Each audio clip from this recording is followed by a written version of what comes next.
Assalamualaikum warahmatullahi wabarakatuh. Kepada yang terhormat Bapak atau Ibu dosen penguji uji kinerja pada PPG Daljam GT Kemenag Batch 4. Perkenalkan, saya Jajuli, mahasiswa PPG Pendidikan Konseling Batch 4 tahun 2025 di LPTK Universitas Negeri Semarang dengan NIM 259801637 pada hari ini Selasa tanggal 03 Februari tahun 2026.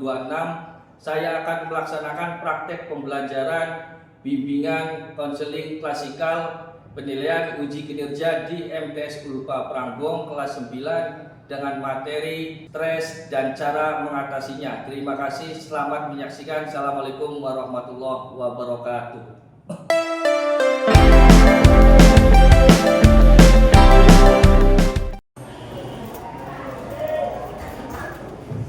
Assalamualaikum warahmatullahi wabarakatuh. Waalaikumsalam warahmatullahi wabarakatuh.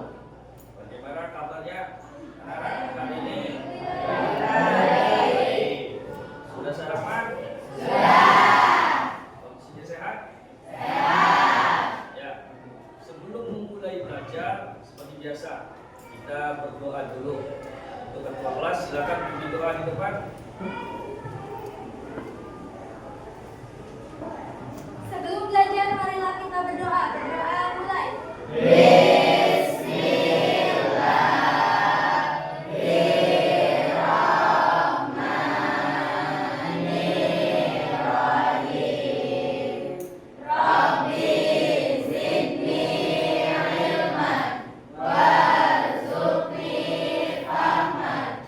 Ya Allah berilah aku ilmu dan berilah kepahaman yang sempurna. Amin. Kita absen dulu. Ali Ridho. Habib Fahri. Hadir. Ana Sofiana. Dari Adi Maulana. Desi Ratnasari. Hadirah. Haidar Lesmana. Musarofah. Hadirah. Putri Mauziah. Hadirah. Hayati. Hadirah. Rahmawati. Hadirah. Rizkon Yajid. Hadir. Rocky Saputra. Anissa Putri. Hadirah. Ya, berarti yang gak masuk satu orang. Adik, Vicky udah 3 hari ya sakit ya. Ya. Ya, sebelum memulai materi tentang stres dan cara mengatasinya. Di sini ada yang pernah mengalami stres? Pernah. Ya, sebelum masuk ke materi, sebelum mengetahui apa sih itu yang disebut dengan stres, pengertian dan jenis stres. Stres reaksi tubuh terhadap situasi yang dianggap menantang, mengancam, atau membebani. Ini reaksi daripada stres. Biasanya tubuh kita merasa terbebani karena tadi ada pikiran yang membebani kita sehingga tubuh tidak stabil atau mengalami yang disebut dengan stres. Kemudian eustress atau yang disebut dengan stres positif. Apa sih itu stres positif? Stres ringan yang memotivasi, memacu kreativitas dan meningkatkan semangat. Ini namanya stres positif. Jadi yang disebut dengan stres itu tidak hanya stres yang nggak baik. Ada juga yang disebut dengan stres positif, yaitu adalah memotivasi, memacu kreativitas dan juga meningkatkan semangat. Itu terjadi yang disebut dengan stres. Kenapa? Karena stres itu adalah gejolak pikiran kita. Ya, gejolak pikiran kita terpacu menjadi semangat, itu yang disebut dengan stres. Kemudian next, distress atau yang disebut dengan stres negatif. Biasanya stres yang berlebihan, berkepanjangan yang mengganggu kesehatan fisik dan mental. Ini biasanya stres yang satu ini ketika terlalu banyak beban dalam pikiran kita, lalu kemudian gak terselesaikan, maka yang terjadi adalah gangguan fisik dan mental. Ini yang disebut atau yang paling berbahaya. Kalau stres positif memacu motivasi itu lebih baik, tapi kalau stres negatif ini yang kemudian dapat membahayakan secara fisik dan mental. Kemudian next, sumber-sumber stres, yaitu biasanya berasal dari akademik. Contoh, karena tugas, karena ujian, karena tugas sekolah yang terlalu menumpuk, ya, tekanan nilai, yang biasa nilai rapotnya ranking 1 atau peringkat 1 jatuh jadi peringkat 5. Itu biasanya faktor daripada stres. Kemudian ada apa lagi selain dari akademik, dari lingkungan, kebisingan daripada lingkungan hidup. Makanya biasanya kalau orang-orang yang tinggal di kota besar, untuk menghilangkan stres, mereka lebih memilih tempat-tempat yang tenang. Supaya apa? Untuk menghilangkan stres. Kemudian perubahan situasi, konflik dengan teman. Ini konflik dengan teman juga sangat mempengaruhi biasanya.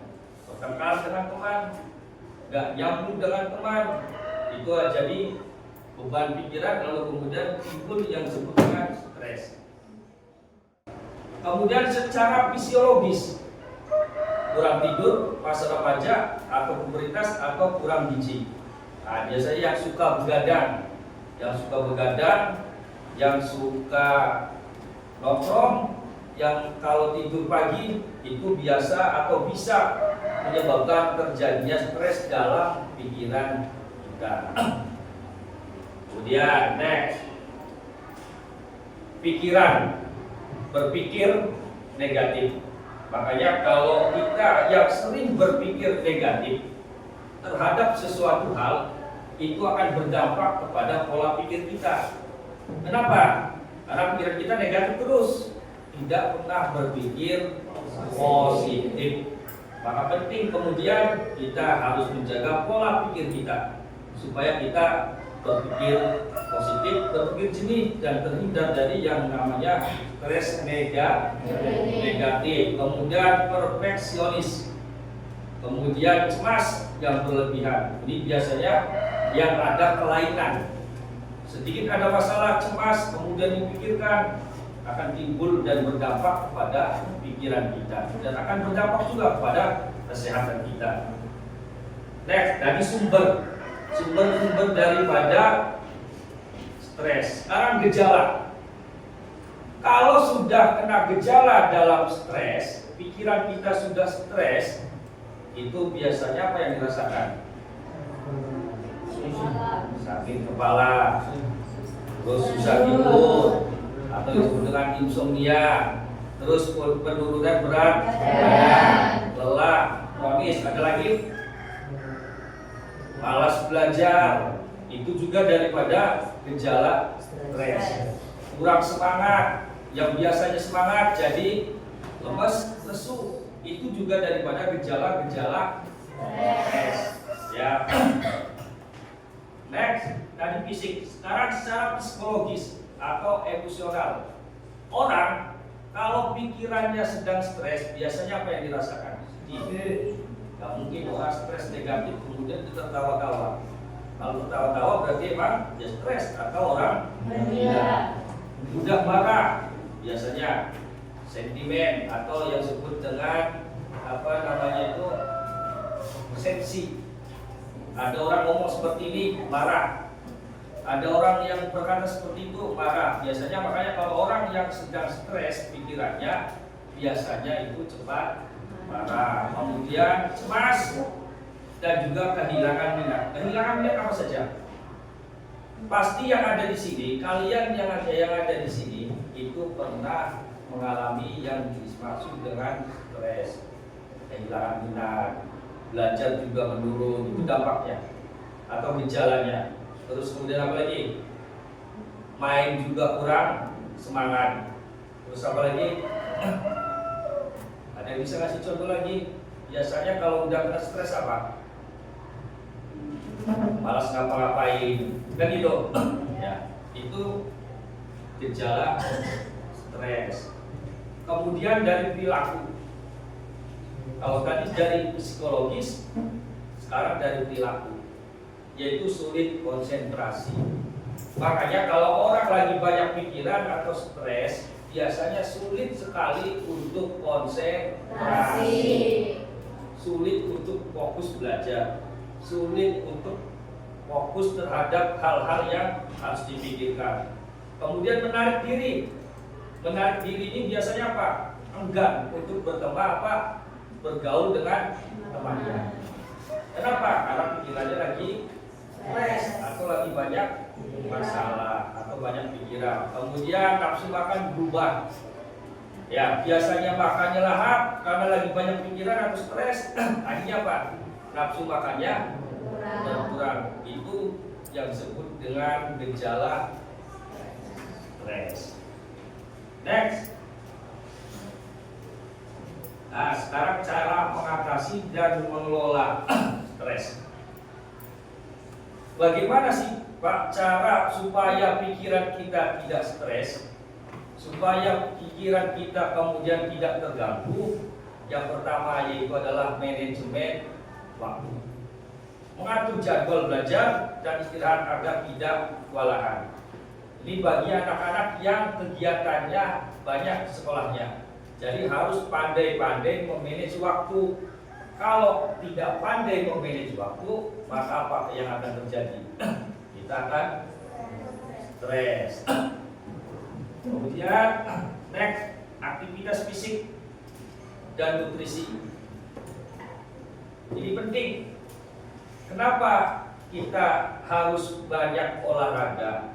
Kenapa kita harus dianjurkan untuk olahraga? Yaitu supaya kita terhindar dari stres. Ya. Kenapa? 99% penyakit datang itu dari pola pikir. 1%-nya itu datang dari pola hidup dan pola makan. Makanya penting menjaga pikiran kita supaya tidak stres atau mengalami gangguan. Kemudian next, teknik relaksasi. Ini biasanya disebut napas dalam-dalam, meditasi atau yoga. Ini biasanya dijalankan atau dilakukan di tempat-tempat yang sepi. Makanya kenapa butuh represi? Kalau orang yang tinggal di kota besar, mereka itu lebih rekreasinya lebih ke tempat-tempat yang tenang, sejuk. Supaya apa? Untuk menenangkan pikiran. Itu cara mengatasi. Yang selanjutnya kemudian berpikir positif dan hobi. Ini juga salah satu faktor supaya kita terhindar dari yang namanya stres negatif. Berpikir positif penting. Makanya kenapa kita harus berpikir positif, jangan berpikir negatif, supaya kita aman pikiran kita, akal kita, pikiran kita sehat. Dari beberapa materi yang ada, yang tadi disampaikan sudah kalian pahami ya? Ya. Materi tentang emosi materi tentang stres dan cara mengatasinya. Kira-kira ada yang ditanyakan? Ya. Izin bertanya, Ya. ketika tugas sekolah terlalu banyak, gimana caranya supaya tidak stres? Ya. Ini tadi ada yang biasanya gini. Biasanya bagi siswa yang aktivitasnya banyak, ikut ekstrakurikulernya banyak, kemudian tugasnya juga banyak. Bagaimana caranya supaya kita bisa terhindar dari yang namanya stres? Caranya yaitu tadi mengatur waktu, memanage waktu. Kapan kita beraktivitas, jam berapa sampai jam berapa, kemudian kapan waktu kita harus istirahat. Supaya apa? Supaya kita terhindar dari hal-hal yang seperti itu. Makanya penting kita membuat schedule aktivitas sehari-hari. Untuk apa? Untuk memanage waktu supaya waktu dan aktivitas kita berjalan dengan lancar. Ada yang lain yang bertanya?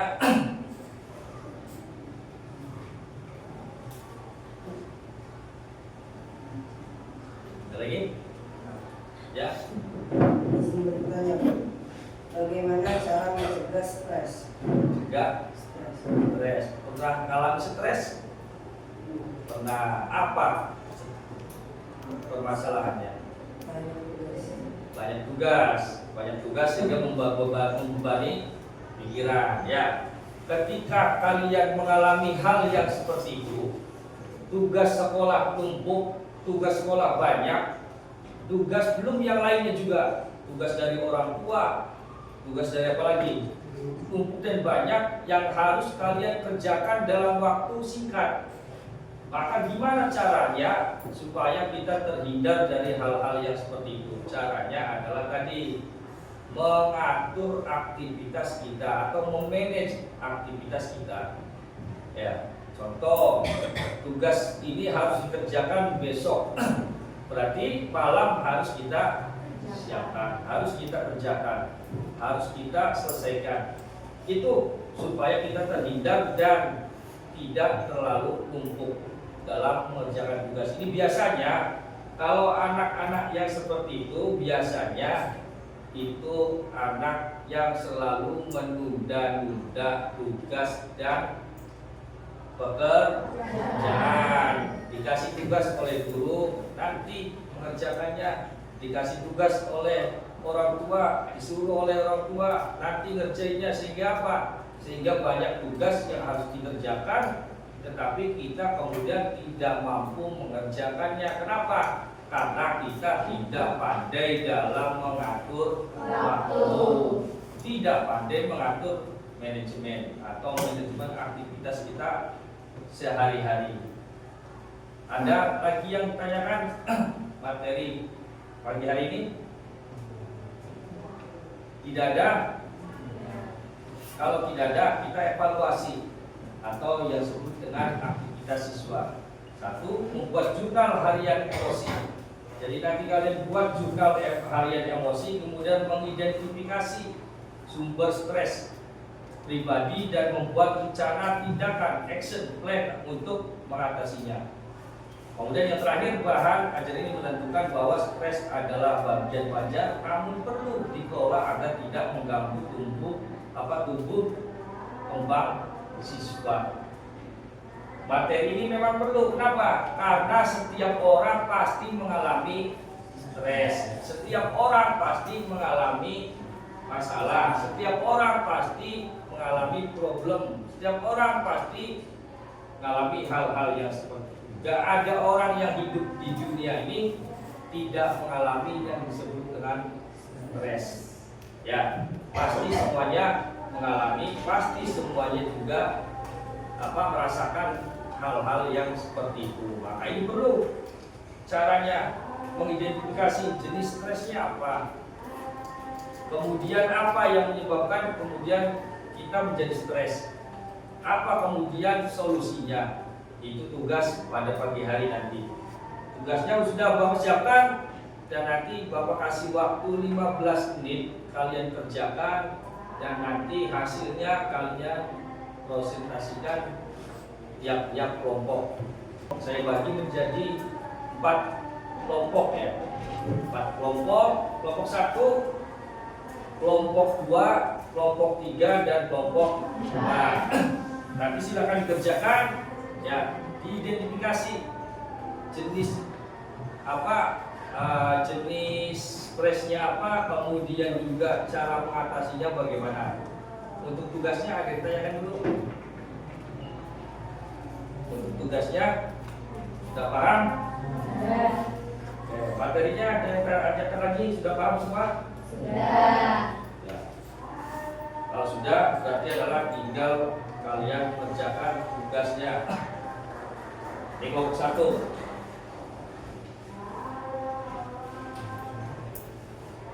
Kelompok 1, kelompok 2, kelompok 3, dan Dan yang terakhir adalah kelompok 4. Nanti kalian identifikasikan. Ya, sebelum kalian kerjakan tugasnya dari salah satu teman yang ada di kelompok kalian, bebas. Apa? Tulis, kemudian prosentasekan. Ya, itu tugasnya. Dan cukup? Ya, mulai kerjakan.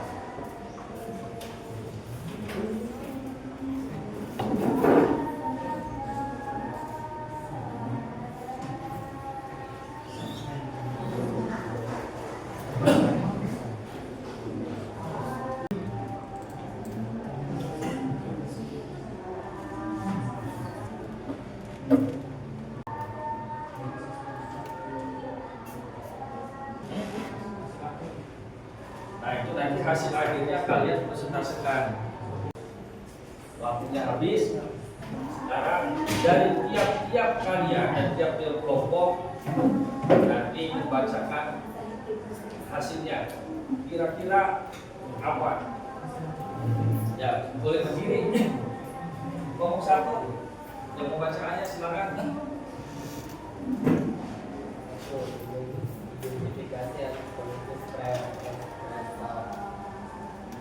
banyak pikiran, banyak tugas, dan banyak beban emosional. 2. Analisis dampak, capaian, lemas, emosi, tidak bisa mengendalikan emosi.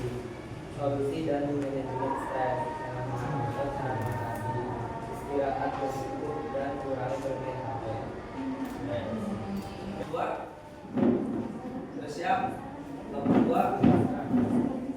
Assalamualaikum warahmatullahi wabarakatuh. Waalaikumsalam warahmatullahi wabarakatuh. Kami dari kelompok 2 akan mempresentasikan identifikasi kami. 1. Identifikasi pemicu stres atau stresor. Terlalu banyak pikiran, tidak ada uang, banyak tugas yang menumpuk, serta putus cinta. 2. Analisis dampak. Dampaknya akan dialami adalah pusing, lemas, depresi, sering melamun, malas berbaur dengan orang lain. 3. Cara mengatasi solusi dan manajemen stres. Istirahat yang cukup, olahraga yang teratur, makan bergizi secara teratur, dan mengatur waktu kegiatan. Kelompok 3 sekarang. Assalamualaikum warahmatullahi wabarakatuh. Waalaikumsalam warahmatullahi wabarakatuh. Kelompok 3 akan menyampaikan hasil presentasi identifikasi pemicu stres. Karena adanya beban berlebihan, contohnya banyak tugas, beban ekonomi, serta konflik keluarga dan lainnya. Analisis dampak, mudah marah atau emosian, kurangnya gaya belajar, pusing, lemas, dan sakit, serta kehilangan minat yang disukai, tidak mau bergaul dengan lingkungan sekitar. Solusi, istirahat yang cukup, makan makanan bergizi, berpikir positif, perbanyak berolahraga. Terima kasih. Kelompok 4. Assalamualaikum warahmatullahi wabarakatuh. Waalaikumsalam warahmatullahi wabarakatuh. Saya dari kelompok 4 akan menyampaikan hasil diskusi dari stres. 1. Identifikasi pemicu stres, stresor. Mempunyai banyak masalah, terlalu banyak tugas, dibully, kurangnya waktu istirahat. 2. Analisis dampak. Mudah terpancing emosi, sering berkata kasar, semangat belajar berkurang, kurangnya konsentrasi saat belajar. 3. Solusi dan manajemen stres, cara mengatasi. Tidur yang cukup, makan makanan yang sehat, beraktivitas yang baik, mengubah pola pikir, menghindari pemicu stres. 4. Hasil akhir. Saya mengalami stres karena terlalu banyak tugas dan kurangnya waktu istirahat. Dampaknya saya menjadi tidak konsentrasi saat belajar dan semangat belajar berkurang. Maka dari itu solusinya adalah mengatur waktu dengan baik, makan makanan yang sehat. Terima kasih. Ya, sekarang untuk kelompok 4. Ya, dari beberapa pemaparan yang kalian bacakan tadi, itulah yang menyebabkan atau kemudian yang berdampak daripada ketika kita mengalami Stres. maka perlu kemudian kita untuk menjaga dan mengawal ngatur pola hidup kita supaya apa? Supaya kita terhindar dari yang namanya stres. Perlu materi ini disampaikan kepada kalian. Kenapa? Karena supaya terhindar dari yang namanya stres. Kali lagi saya sampaikan, faktor penyakit yang disebabkan oleh tubuh kita itu 99% adalah karena pola pikir. Yang 1%-nya itu karena pola hidup dan pola makan kita.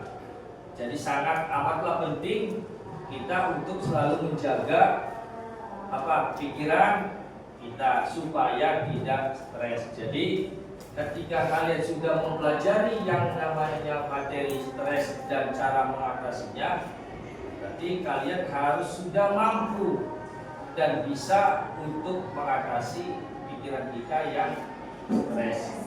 Ingat sekali lagi, yang pertama apa? Stres apa? Positif. Terus Negatif. negatif. Contoh stres positif apa?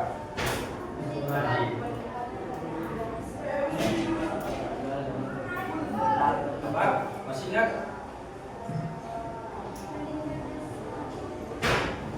Apa? Semangat belajar. Terus kalau yang negatif, kurangnya minat belajar. Apa lagi? Alat belajar itu yang disebut dengan stres negatif. Jadi sekali lagi, stres itu tidak stres itu bukan hanya yang negatif, ada juga stres yang positif. Ya, kalian semangat belajar, kalian semangat mengikuti kegiatan, kalian rajin sekolah, itu juga bagian daripada stres. Kenapa? Karena stres berada dalam pikiran kita. Ketika yang mendorong pikiran kita itu yang disebut dengan stressing. Berasal dari bahasa Inggris berasal dari bahasa Inggris yang disebut dengan stressing. Stress, yaitu penekanan. Ya, penekanan pada pola pikir kita. Ya, ketika pikiran kita ditekan, kemudian kita memacu lebih semangat, itu yang disebut dengan stres positif. Ketika pola pikir kita kemudian pikiran kita ditekan, yang menyebabkan pikiran kita down, itu yang disebut dengan stres negatif. Ya, sampai sini. Mudah-mudahan belajar pada pagi hari ini bisa bermanfaat dan juga bisa berdampak positif pada kalian. Yang lagi stres, yang lagi galau, itu bisa terselesaikan. Ya. Yang lagi berantem dengan temannya, segera terselesaikan. Yang lagi berantem dengan pacarnya, segera terselesaikan. Ya, itu mungkin itu yang dapat saya sampaikan. Kurang lebihnya mohon maaf. Assalamualaikum warahmatullahi wabarakatuh.